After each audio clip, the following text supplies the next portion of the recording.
I'm going to read a tract entitled, Will There Be a Secret Rapture? In Matthew chapter 24, verses 39 to 42, we read, And knew not until the flood came and took them all away, so shall also the coming of the Son of Man be. Then shall two be in the field, the one shall be taken, and the other left. Two women shall be grinding at the mill, the one shall be taken, and the other left. Watch therefore, for ye know not what hour your Lord doth come. See also Luke 17:34 through 37. These verses are very familiar to everyone that advocates the secret rapture of the Christian church, and are the key proof or foundation text for the doctrine of the rapture.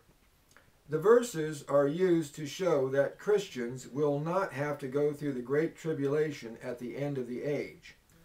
Since Jesus is speaking of the destruction of Jerusalem in the beginning of Matthew 24, and this destruction appears to coincide with the great tribulation, see Matthew 24:21 and 29, it does not appear that these believers will escape the great tribulation by being raptured up to heaven, as Jesus comes after this tribulation.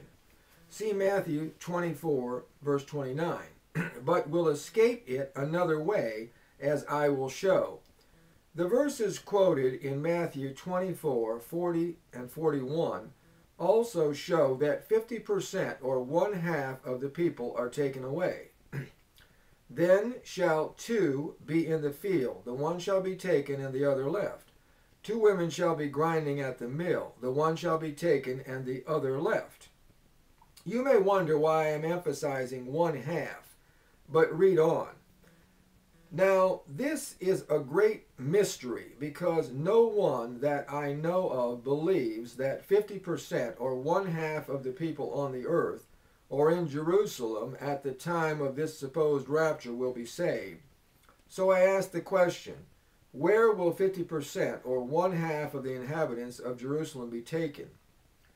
If you turn to Zechariah chapter 14:2, you will find the answer. For I will gather all nations against Jerusalem to battle, and the city shall be taken, and the houses rifled, and the women ravished. And half of the city shall go forth into captivity, and the residue of the people shall not be cut off from the city. In Matthew 24:39 and 42, we see the imminent return of Christ before and after the verses that refer to those that are taken away. 39, and knew not until the flood came and took them all away, so shall also the coming of the Son of Man be. Verse 42, Watch therefore, for ye know not what hour your Lord doth come. It is the same in Zechariah 14:1 and 3. Verse 1, Behold, the day of the Lord cometh, and thy spoil shall be divided in the midst of thee. Verse 3, Then shall the Lord go forth and fight against those nations, as when he fought in the day of battle. In verse 2, we now see where they are taken, and it is not to heaven.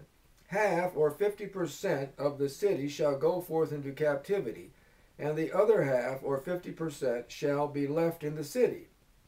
Then, reading in verses 3 through 5, we see how those left in the city are delivered or escaped with the Lord's help. Also read Zechariah chapter 12 and 13. Now turn in your Bible to Malachi chapter 4, verse 10. We read, Be in pain and labor to bring forth, O daughter of Zion, like a woman in travail. For now shalt thou go forth out of the city, and thou shalt dwell in the field, and thou shalt go even to Babylon. There shalt thou be delivered. There the Lord shall redeem thee from the hand of thine enemies. Continue reading to the end of the chapter, to end of chapter 4, and begin at chapter 5, And you will see in these verses how Jesus comes to deliver those that were taken captive by the Assyrian, or the Antichrist, as we call him. Verse 1, Now gather thyself in troops, O daughter of troops. He hath laid siege against us. They shall smite the judge of Israel with the rod upon the cheek. But thou, Bethlehem Ephratah, though thou be little among the thousands of Judah, yet out of thee shall he come forth unto me, that is to be ruler in Israel, whose going forth have been from of old, from everlasting. See Matthew 2, verse 6. Therefore will he give them up until the time that she which travaileth hath brought forth. Then the remnant of his brethren shall return unto the children of Israel. And he shall stand and feed in the strength of the Lord, in the majesty, in the name of the Lord his God. And they shall abide, for now shall he be great unto the ends of the earth. And this man shall be the peace, when the Assyrian shall come into our land, and when he shall tread in our palaces. Then shall we raise against him 7 shepherds and 8 principal men, and they shall waste the land of Assyria with the sword, and the land of Nimrod in the entrances thereof. Thus shall he deliver us from the Assyrian, when he cometh into our land, and when he treadeth within our borders. In these verses we see both the first and second coming of Christ to save and deliver his people from the man of sin. This is the same person found in 2 Thessalonians chapter 2, which is destroyed at the coming of the Lord in verse 8. This is also the same event that is found in Daniel 12. I would also like to draw your attention to Isaiah chapter 14, particularly to verse 13. For thou hast said in thine heart, I will ascend into heaven, I will exalt my throne above the stars of God, I will sit also upon the mount of the congregation in the sides of the north, which is like 2 Thessalonians chapter 2, verse 4, who opposeth and exalteth himself above all that is called God, or that is worshipped, so that he as God sitteth in the temple of God, showing himself that he is God. And to verse 25, that I will break the Assyrian in my land, and upon my mountains tread him under foot. Then shall his yoke depart from off them, and his burden depart from off their shoulders, which is like Malachi 5:6.